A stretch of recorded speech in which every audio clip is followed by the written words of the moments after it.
Unit 1 Learning Together 3 Days to See Question Answers from Grade 7 Subject English Book Poorvi. Let us do these activities before we read. First, work in pairs. Recall a visit to a place that you liked. Discuss the details of that place and write about the following. First, name of the place. Answer India Gate, New Delhi. Second, the persons you went with. Answer I went with my parents and younger sister. Third, the things that you could. Answer C. A tall arch monument, crowds, green gardens, the flame for martyrs. Next, listen. The sound of birds, people talking, kids laughing, traffic. Next, smell.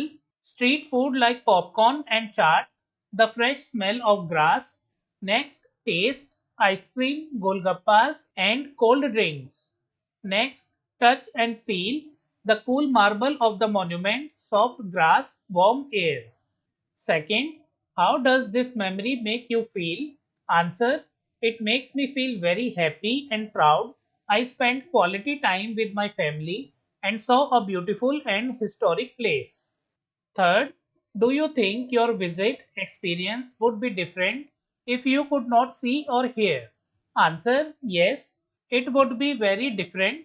Without sight, I would miss the beauty of India Gate, and without hearing, I wouldn't enjoy the sounds of people and nature. It made me realize how important all our senses are.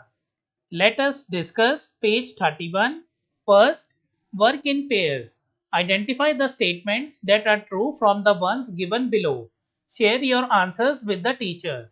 First, the author expresses a deep longing to experience the world through the sense of hearing.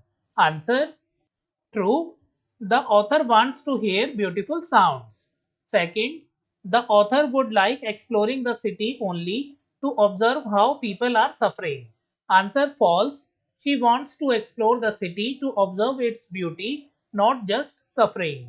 Third, the author would spend the first day seeing the people whose kind heartedness and friendship have enriched her life. Answer true, she wants to see the faces of her friends and loved ones.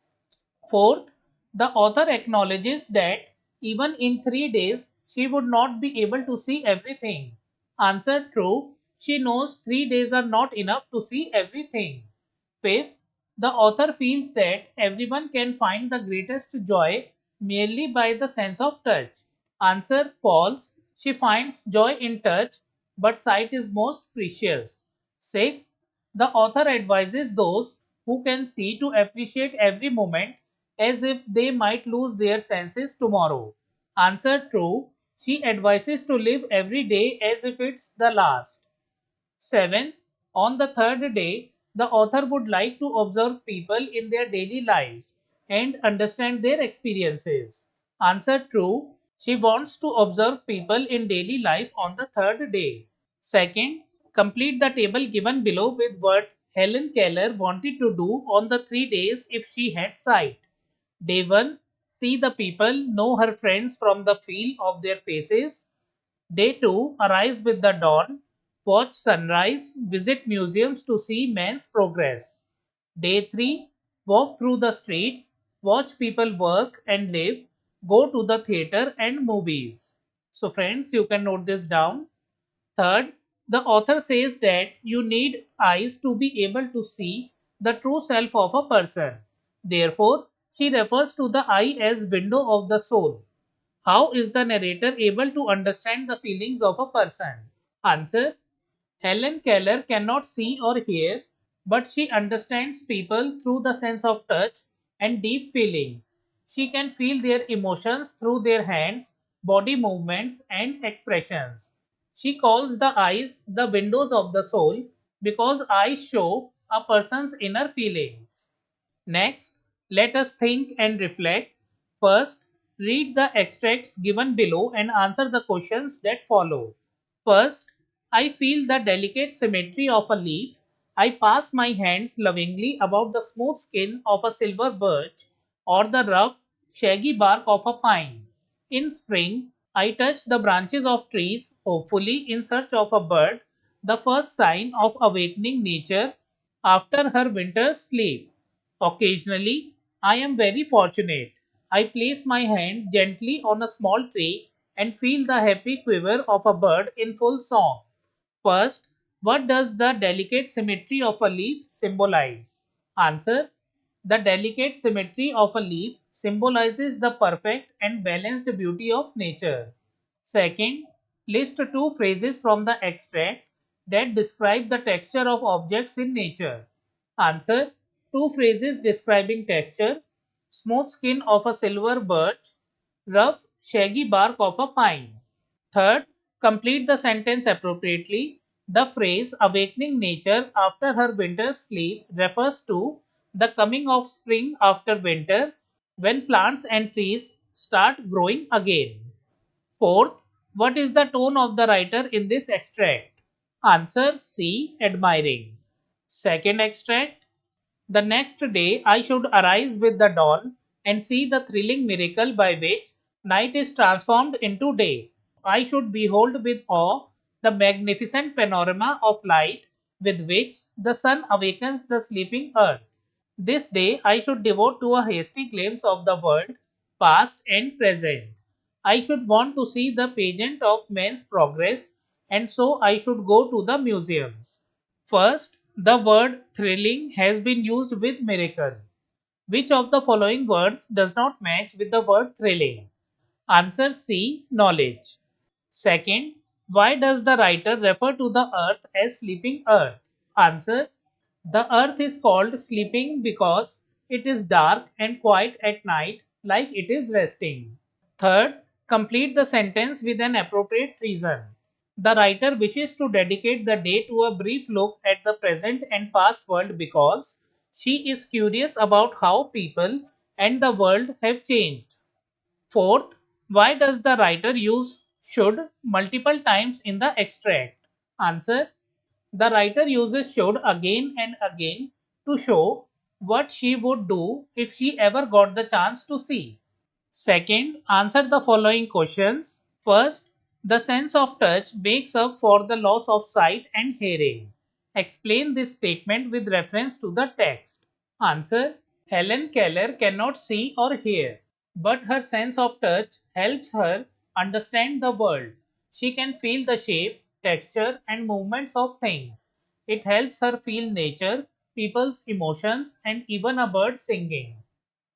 Second, why does the author believe that the sense of sight is the most wonderful?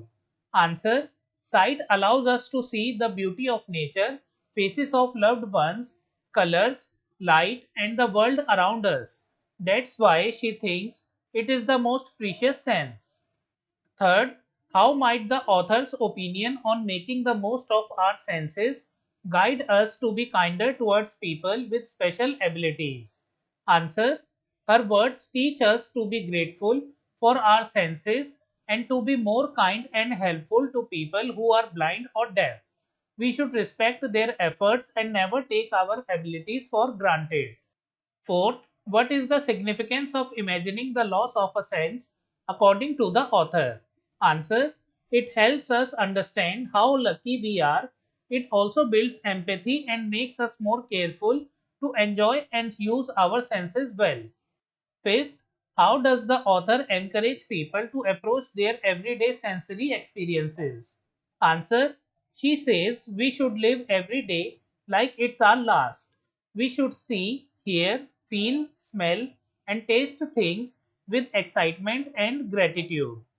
Sixth, what do the author's choices for the 3 days tell us about her values and priorities?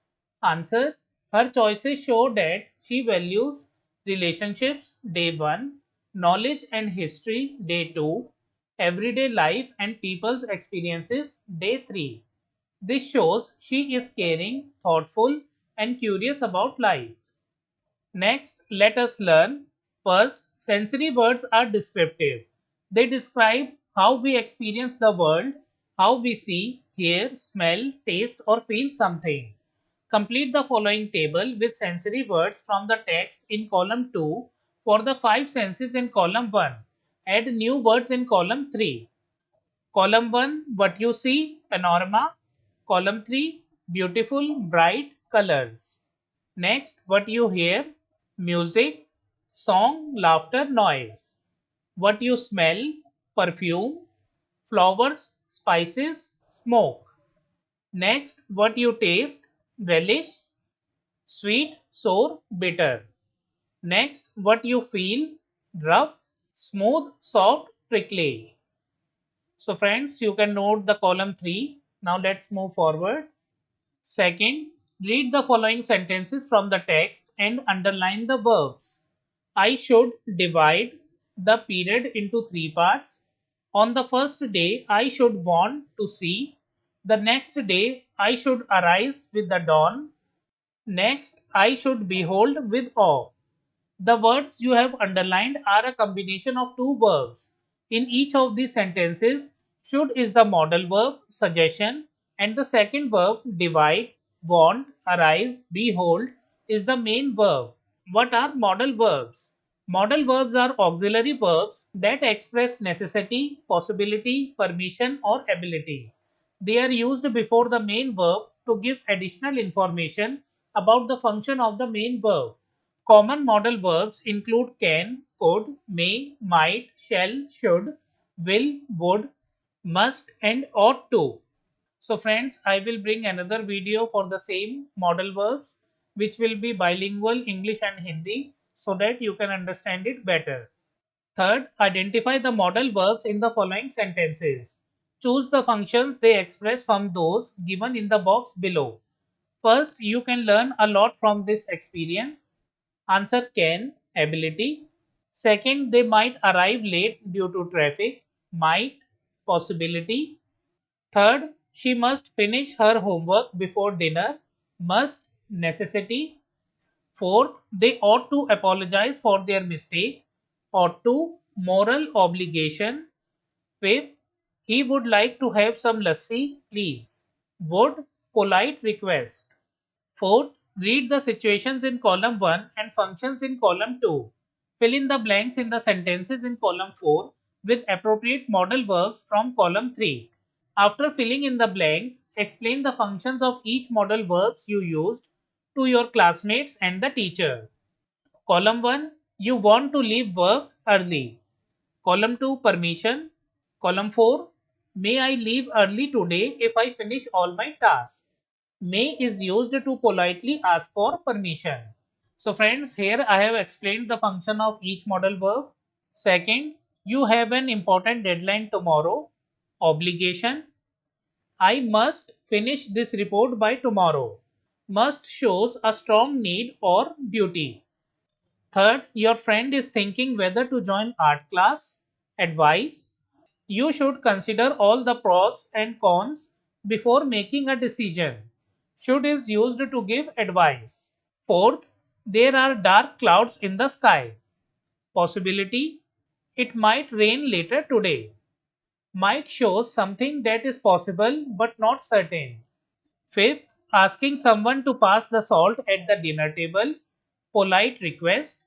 Could you pass the salt, please? Could is a polite way to ask for something. Sixth, advising someone to apologize for a mistake. Moral obligation. You ought to apologize for the mistake you made. Ought to is used to show what is morally right. Seventh, deciding where to go for picnic. Suggestion. We can go to any park nearby for picnic. Can is used to make a casual suggestion. So friends, you can fill in the blanks and also write the explanation too. Now let's move forward. Let us listen. You will listen to a conversation between a mother and son. As you listen, select 4 true statements from 1 to 7 given below. Transcript for the teacher on page 41. So friends, let's read the transcript. Anuj, Ma, we have a new student in our class, Tara. She is quite talkative and pleasant. You know, the writing in her books doesn't look like ours. It's different. She told us that it's called Braille. Mother, it's great to know that your school has facilities to address the needs of the visually impaired. Thanks to the Digital India initiative, which is paving the way for inclusion of the visually impaired. Anuj, oh, Digital India. That's about being computer literate, isn't it? Mother, well, Digital India is about more than just internet access. It aims to include everyone, including people with disabilities, by providing digital infrastructure and services. For the visually impaired, it means access to assistive technologies like screen readers, voice over enabled smartphones, and apps that can make daily activities easier. Anuj, oh, interesting. What is a screen reader, Ma? Mother, I knew you'd ask about it. Well, a screen reader is a software application that helps people who are visually impaired use computers and smartphones. It reads out the text displayed on the screen and provides audio feedback. Anuj, that's amazing. So, Tara can use a computer just like we do. Mother, yes, she can.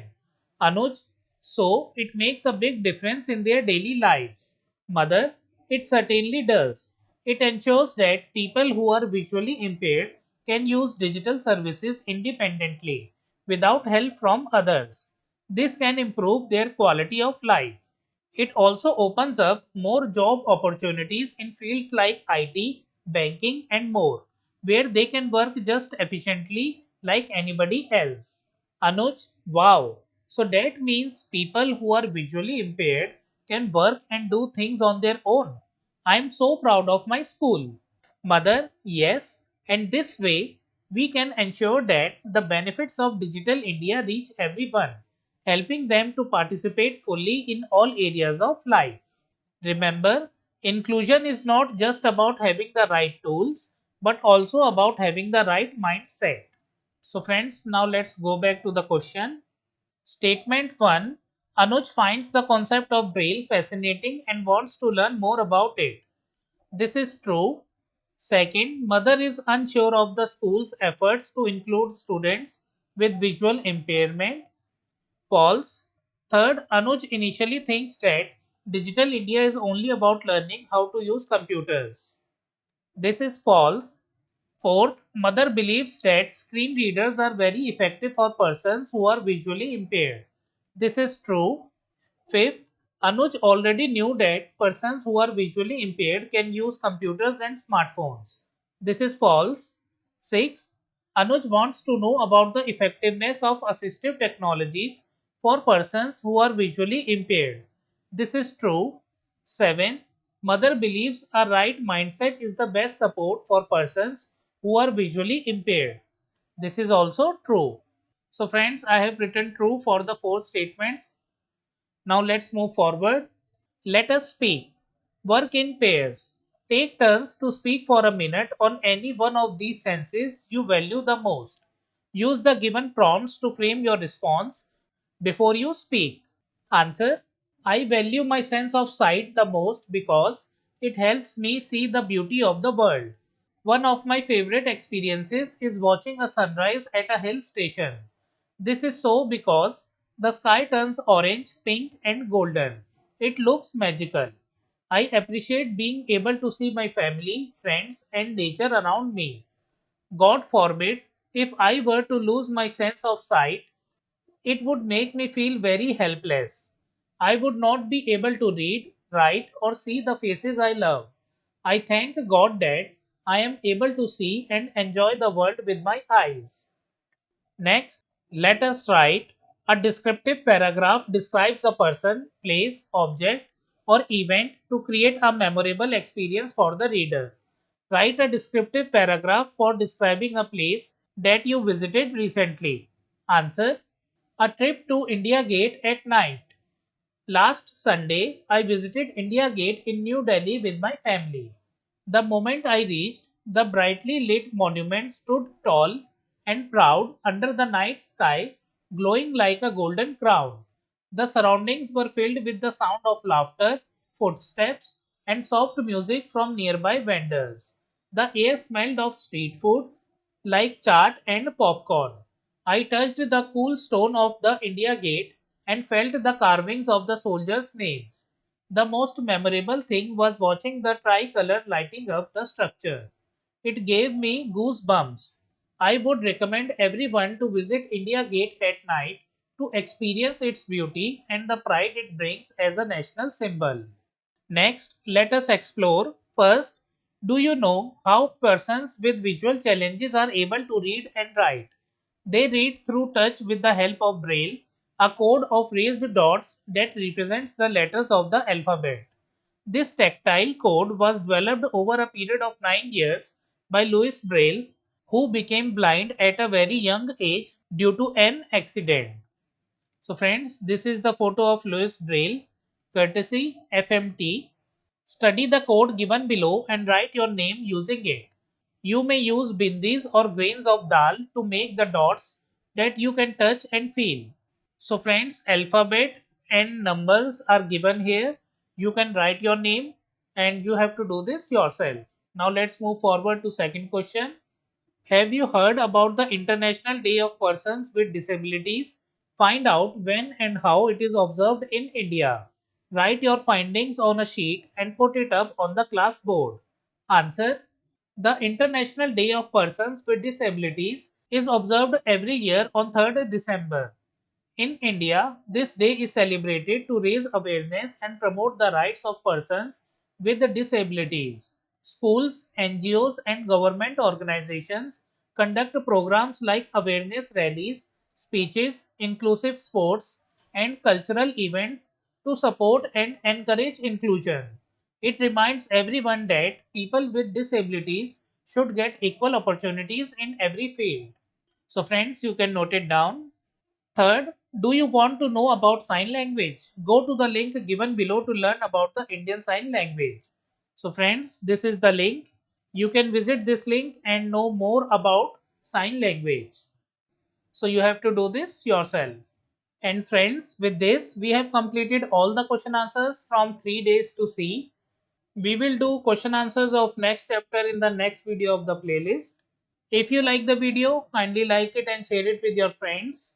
You can support me with channel membership and super thanks. We will meet in the next video. Thank you for watching.